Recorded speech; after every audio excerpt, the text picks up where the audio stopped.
a Texas view now from the Texas State Capitol. State Rep Mano De Ayala joins us, Republican, represents parts of the area around Houston, right? So thank you, sir, for coming on. So, you know, I don't have to set it all up again, and this has been back and forth for days. You heard some of what was said. Where's this all going?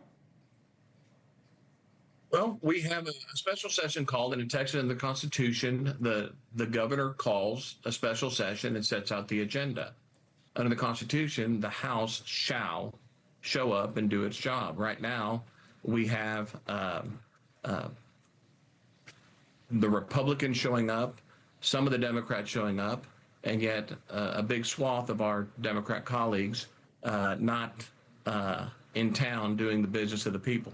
Right. So that's where we are right now. And so until the that FBI, happens, you agree with the president? The FBI should get involved, maybe? He said, well, he didn't say that they should. He said they may have to.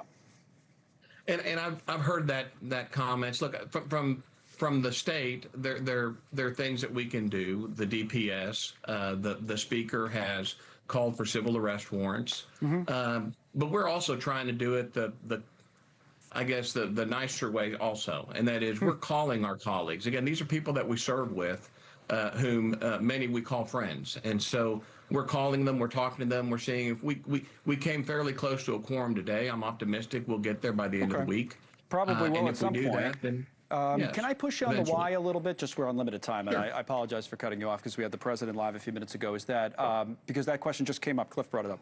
Right. Why is this happening now in Texas? And does it have anything to do, as was alleged, with race? Absolutely not. Has nothing to do with race. This is not a race motivated thing.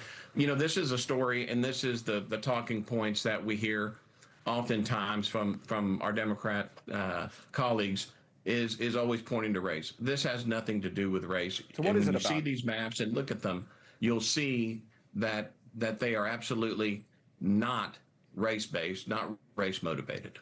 So what is the motivation? Just pure politics? You want more seats? In some respects, look, we have over 1,000 people come to Texas every day. And, you know, from a government standpoint, you know, they're not bringing water, electricity, infrastructure, and those sorts of things that in government we need to do. We need to make sure that we, you know, provide for the growth in the state. And of course, that's happened over the last few years. A lot of folks from U-Haul trucks coming from Illinois and New York and elsewhere. And so, you know, here we have a time where we look at where Texas is represented in Congress, and it's time to look at that as the governor has asked us to do, and it's our job to debate and consider that, and that's what we're obligated to do, and that's what we're doing. All right, well, we'll keep watching it. Again, all sides represented here the last few minutes. We do have to get a break in, so we'll leave it there for now. State Rep Mano De Ayala, thank you, sir. Thank you for watching. Subscribe below and download our NewsNation app right now on your phone, and you will get fact-based, unbiased news for all Americans.